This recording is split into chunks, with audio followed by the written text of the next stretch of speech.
Well, hello, everyone, and welcome to episode number 4 of Demystifying Customer Experience and Contact Centers, where we aim to clarify the hot topics and confusion in the space. I'm your moderator, Rufino Chiong, the Practice Director for CX and Contact Centers here at UiPath in Europe. For today's episode, it features a recording we did at the very end of 2024, where we focus on the customer experience side. We have a conversation with Laura Stansfield, who is the Operational and Transformation Manager at Aldermore Bank based in the UK.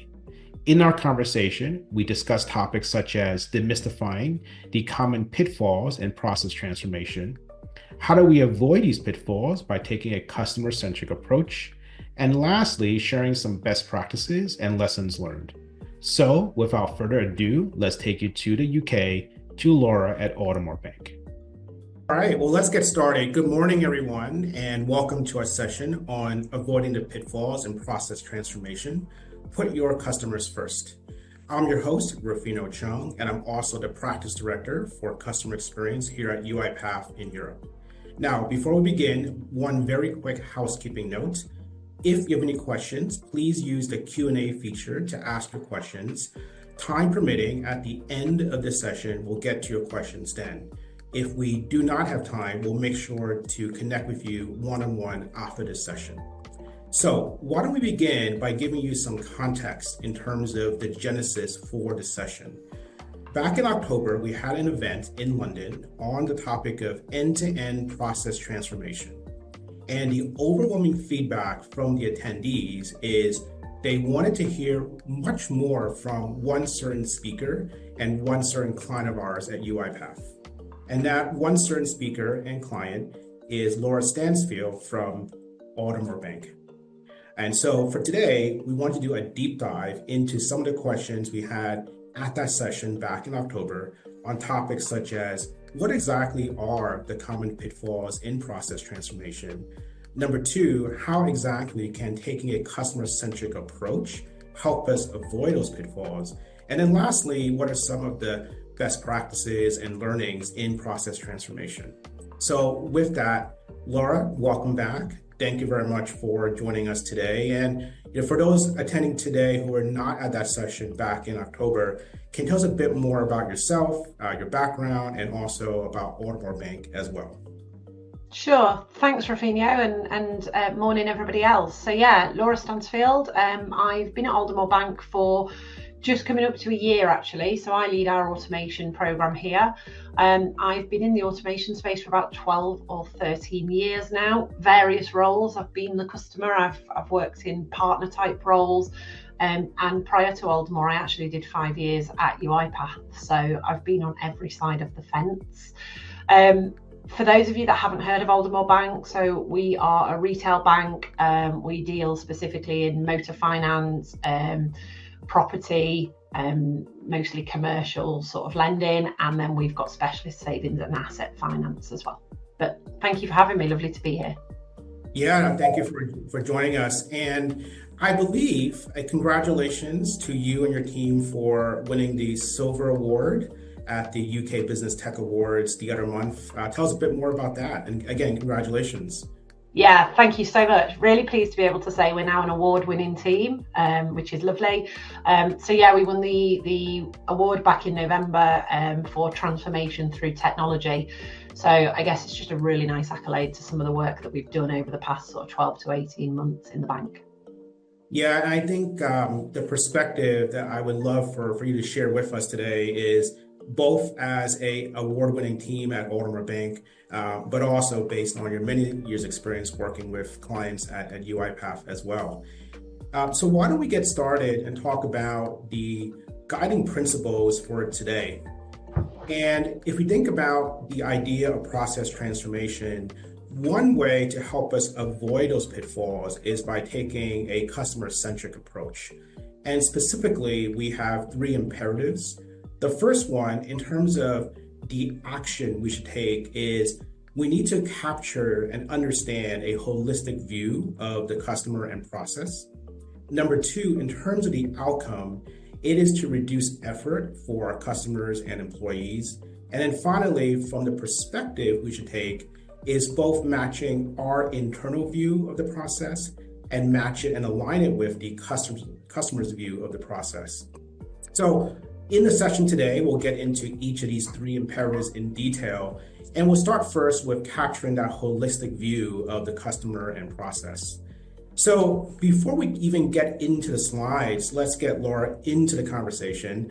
So tell us, what are the risks of process transformation if we do not have this holistic view of the customer and the process?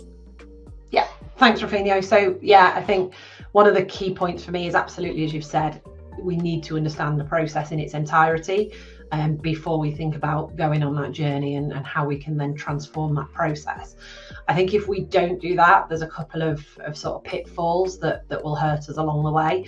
I think one of those is bottlenecks. So what we may do is create an improvement and do something to reimagine or re-engineer a process, but actually move a problem elsewhere within that process. So really important that we have that sort of end-to-end understanding prior to beginning on that journey. I think the other thing that can do is actually perhaps not drive any improvements for a customer experience, or actually even create a negative customer experience if we're not careful. So something that perhaps a customer didn't see as an issue before, by us driving an improvement in a point in a process, we could actually create what is now an issue for customers, either at that point or elsewhere in that end-to-end process. So I think, given the risks that Laura talked about, what this really points to is the need for a data-driven discovery approach. And I think as we talk about data-driven discovery, it's very helpful to think through what are those areas that we typically know more about, and then compare that to the areas that we know less about, because the value of data-driven discovery is, of course, to understand those areas that we less know about. So on the left-hand side is probably those areas that we do have more information about, that is easier for us to understand. So for example, generally speaking, we do have a good view in terms of what are the actual activities within a process. We'll use order to cash as example, so activities such as the ordering or the paying by the customer.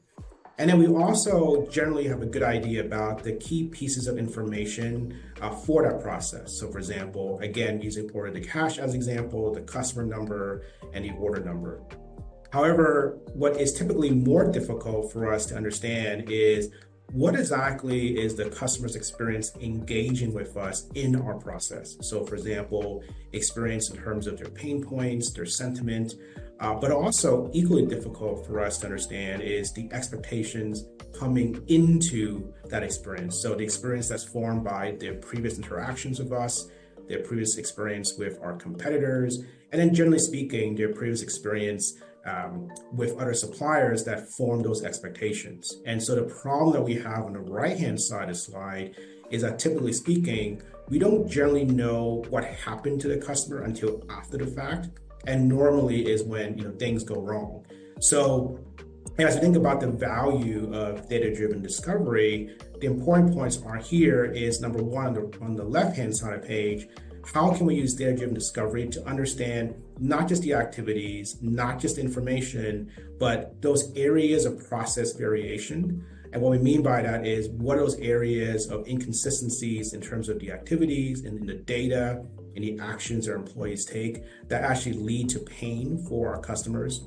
And then secondly, on the right-hand side, the value of data-driven discovery is about how can we actually anticipate and predict issues before they even happen and fix it, so that we can have a proactive approach to our processes when serving the customer as opposed to that reactive approach.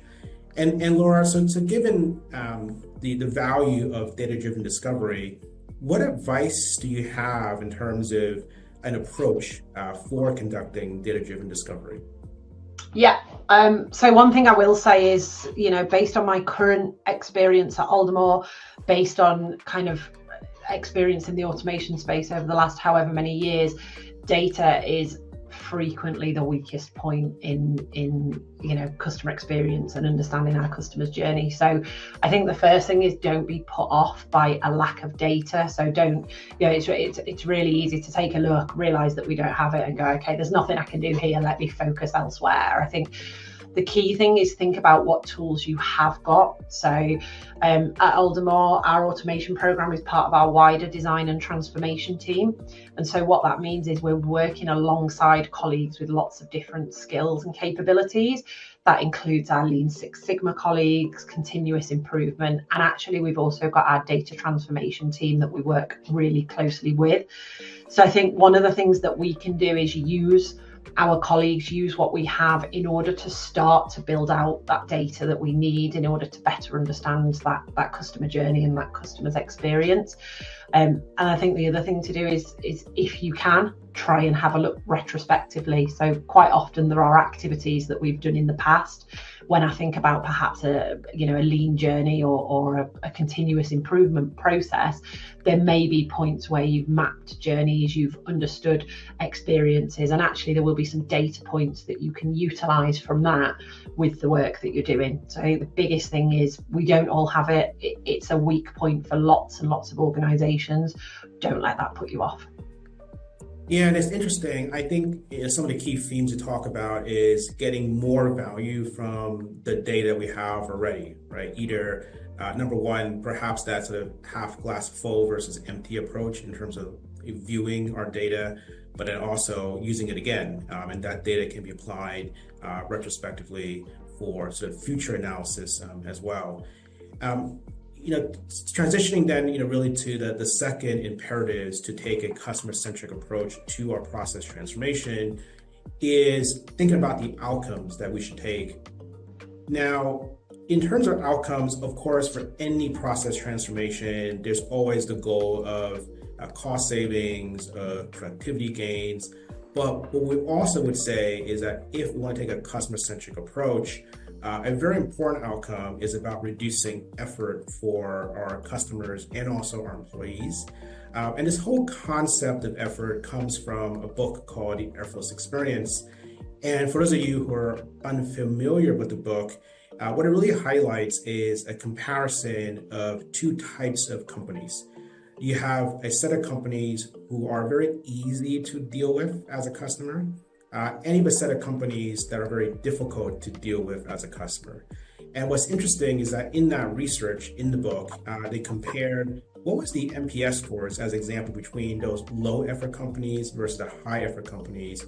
What you can see there is that those low effort companies, customers gave them an average NPS score of 54, whereas those very high effort, difficult to deal with companies had a negative NPS score of 11.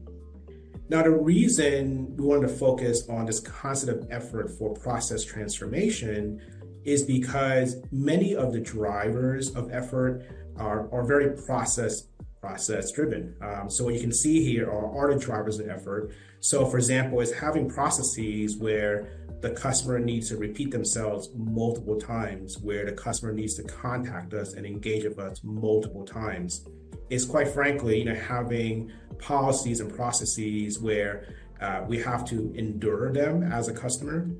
And then lastly, it's just a general concept of the hassle factor. It is just very difficult and a big hassle to deal with you as a customer with your organization. And Laura, I'd be curious from your standpoint, whether it's based on personal experience or perhaps experience specifically with Aldermore Bank, any examples where you have experienced effort?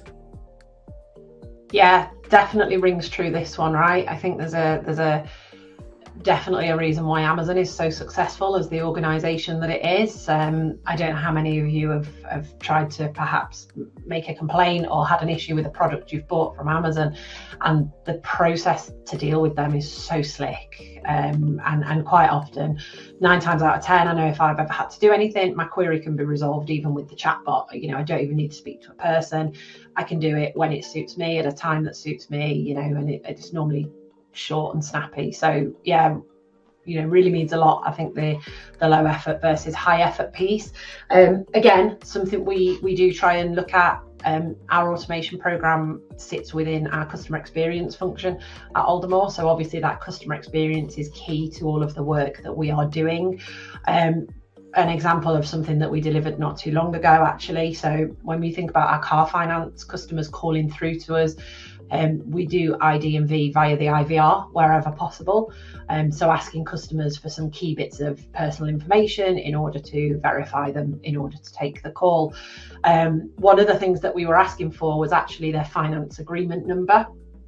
I don't know about the rest of you, but it's certainly not something I carry around. You know, any of my finance agreements, once I've signed the paper, they go in the drawer and that's it, done, or they're archived in my inbox. It's not anything I frequently look at.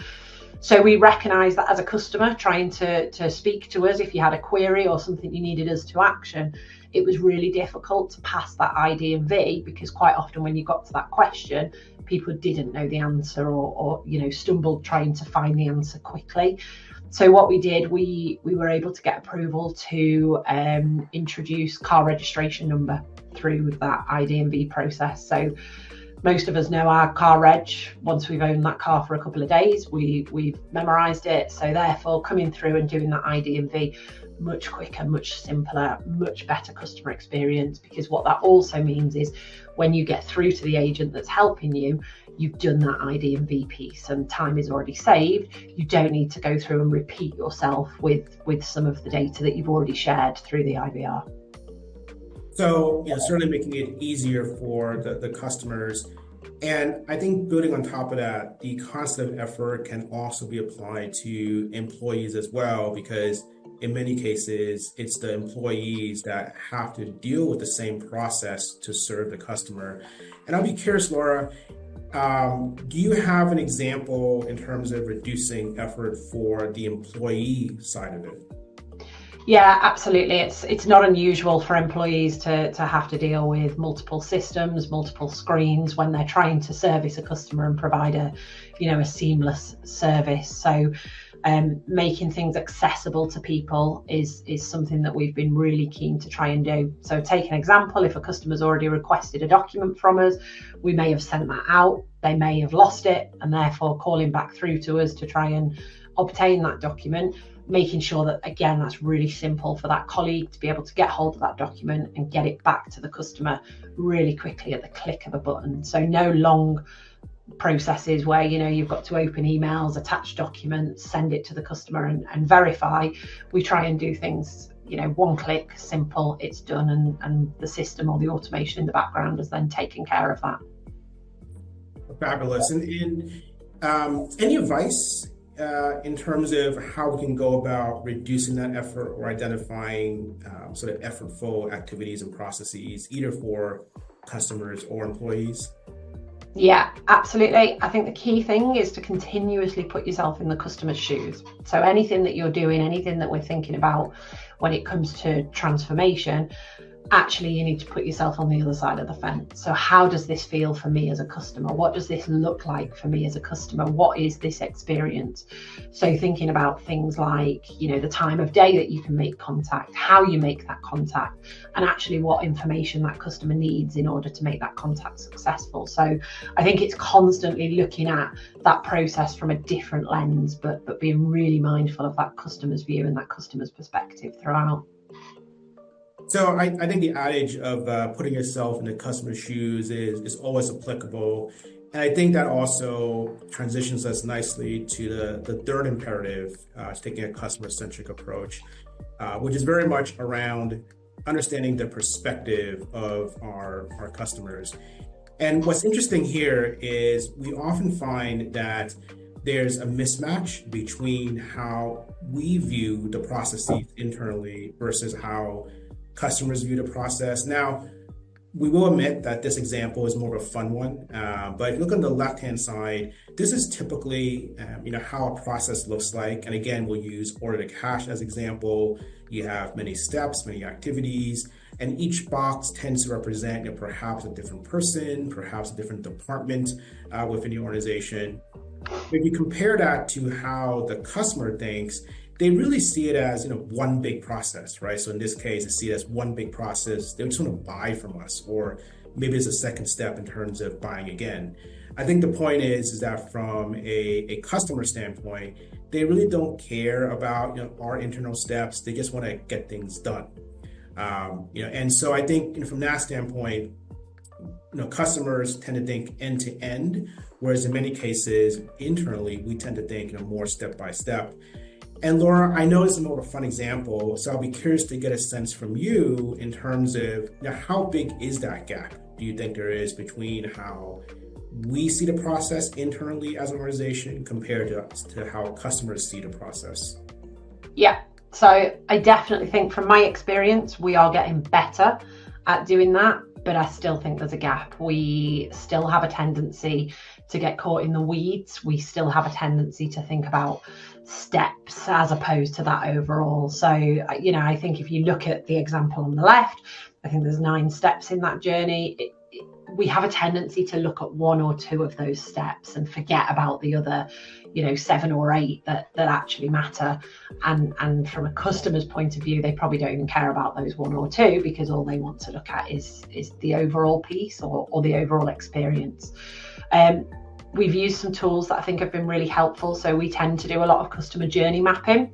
So understanding, again, from the customer's perspective, what does that look like start to finish? And what we would also bring into that is things like voice of the customer or sentiment mapping. So again, thinking about at certain steps along that journey, what does this look like to the customer? How does this feel? What is the general feedback and what data points we can gather around that step in order to help us decision where we'll go with the transformation? Yeah, and I think, there's definitely a part around just, it's good in principle to align with the customer's view. But I also think the other benefit is when we also think end to end, like the customer, it also helps us to avoid, what we call those unintended consequences of process transformation. And Laura, you sort of alluded to it earlier in the session, but I think you have a great example we wanted to share in terms of how if we do not think end to end, it actually can lead to unintended consequences of process transformation. Can you talk a bit more about that? Yeah, absolutely. So one of the processes we were looking at earlier on this year was actually in our property lending business. So I'm a customer, I want to buy a property and I need to submit an application to Aldermore for them to lend me the money in order to make that purchase, right? So as a customer, what do I care about? The money, the purchase. That's it. I don't really care what else goes on beyond that. We had a time period, so we knew that entire application, from us receiving it in us getting to payout point, say it took around 30 days, and our intention was to try and reduce that, right? And that does a couple of things. It improves that customer experience. The quicker I get my money, the quicker I can complete on the property that I want to purchase. Second to that, from Aldermore's point of view, the quicker we're lending, the quicker that money becomes profitable, right? So it's a win-win all round. So one of the things that we focused on last year was the sort of underwriting part of that experience. So how do we work with our brokers a little bit quicker? How do we get our valuations quicker? How do we gather all the documentation that we need and get that right first time in order to speed up that process? But actually, because we didn't necessarily have that holistic view and we didn't do that collectively, we made some great improvements at that underwriting part of the process. So really successful. We got some wins. The team were really happy. They're working alongside digital workers. Great. We've delivered an improvement. But actually, our failure to look at the completions part of that process meant that the customer's experience did not have the great improvement that we were anticipating.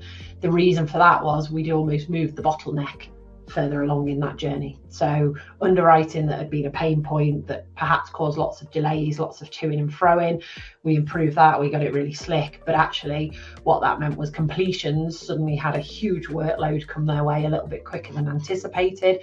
We suddenly built up a bit of a backlog, creates a little bit of panic. The colleague experience also isn't amazing because we've got people that are feeling stretched. We're having to put on overtime to get through the backlog. And actually the result to the customer experience for that end-to-end journey was actually minimal. So the improvement that was felt by them was, small, if anything, and not actually the big sort of improvement that we wanted to drive through the changes that we were implementing. So in some sense, maybe do more harm than good, or in your case, doing less good. Any ideas or tips in terms of, learning from this experience? How do we go about sort of modeling those downstream implications so that we avoid these unintended consequences? Yeah, I think the key thing is continuously reviewing, right? So we tend to do that once at the beginning, do that whole mapping piece, understand the sentiment, the pain points, and then we all go off excited with our focus areas. And so actually the huge focus that we did on that part of the process, we put lots of effort in, lots of backing into that. We did some great things, but we almost forgot to keep coming back to the table and looking at the so what of that. So what does that mean for the business? What does that mean for the process in its entirety? And what does that mean for our customers? So I think that continual review and assessment is actually really important. Yeah, and I think, thank you, number one, for sharing that example with us. And, generally speaking, lots of great insights so far. I think, it'd be good to summarize a little bit in terms of what we have discussed already. And so we think about sort of taking a customer-centric approach, as well as how do we avoid those pitfalls of process transformation. There are 4 key points so far. Number one is to capture a holistic view of the customer and the process. We've also talked about in point number 1, being in the customer's shoes, so getting those insights directly from customers.